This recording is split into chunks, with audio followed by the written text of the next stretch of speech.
All right, here's the finished, well, not quite finished product. I'm in the process of sanding down my horrible job that I did on trying to fix a scratch that I had by bathing it in linseed oil, which it didn't work because it just made everything look worse. So I finally decided to sand everything down. As you can see now, you don't even see the remnants of the scratch anymore. I'm still sanding that part right now, but I've given it a very weathered look and decided to stick with this look. I'm going to do a little bit more work on detailing up the edges a little more, and I'm going to sharpen off the fingertips. As you can see how sharp they're looking now, and really put a deep line in that curve right there. As you can see the shade of how much deeper it is. I spent hours grinding and sanding on this stock here, so it's almost ready for a fresh coat of linseed oil. No more scratches. As you can see, the inside is still stained and coated already, so we don't have to mess with that. This is clearly for external looks. Not one sign of a scratch, and it feels so soft right now. I'm telling you, it feels so good in the hands. There's my final linseed oil look. So when it's ready, I'll be back shortly.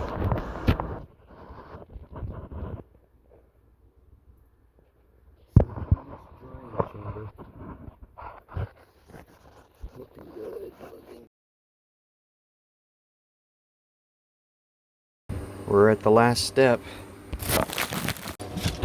Let's get this going.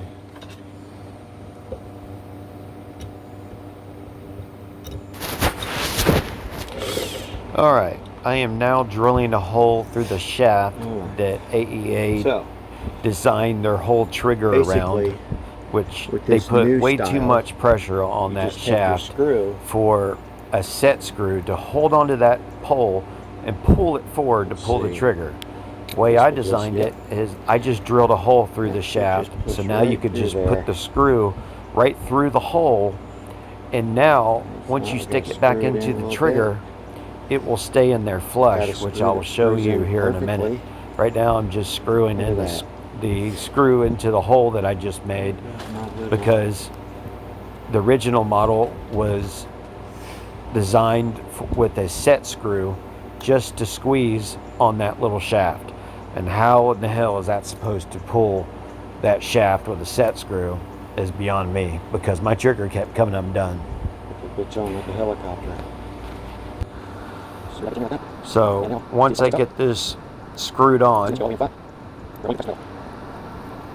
I'll be able to snap off the remaining screw, and it will sit in there flush and perfect, and you'll never have a trigger issue ever again. See how flush that is? Right here. It's perfect. So that trigger slides right back into your trigger assembly with no issues.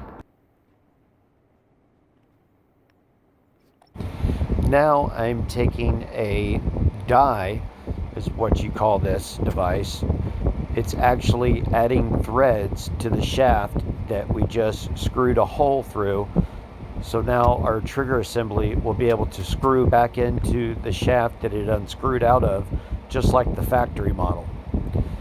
And with this solid piece of steel, this really lightweight steel that I'm using, it takes at least 20 minutes of me doing this back and forth. That's why I sped up the video, so we can hurry up through this process, because all I'm doing is going back and forth, removing a little bit of metal and cleaning it off, and just repeating the process over and over and over again.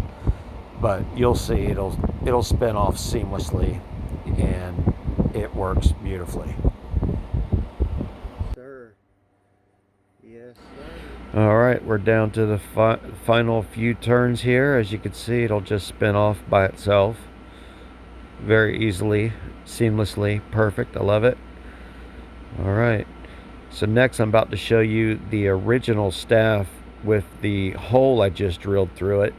So in case I need a backup for some reason, I seriously doubt I will, but if you do need one, this will have two shafts. Yeah, that's the original shaft right there. I had to taper the end before you begin to put threads on it. And there's the freshly cut part, which I'll file off and put threads on, because I have to put threads on both ends for it to fit perfectly.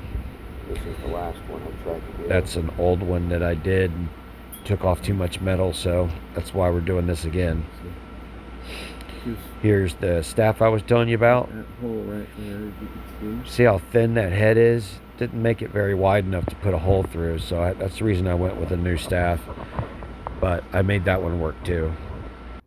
Here's one more look at the finished product as we're waiting on the fresh coat of linseed oil to dry. Can't wait to show you what it looks like when it's finished.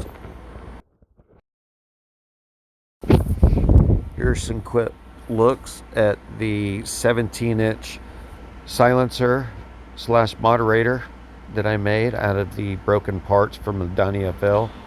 Also, here's the dimensions: 48.1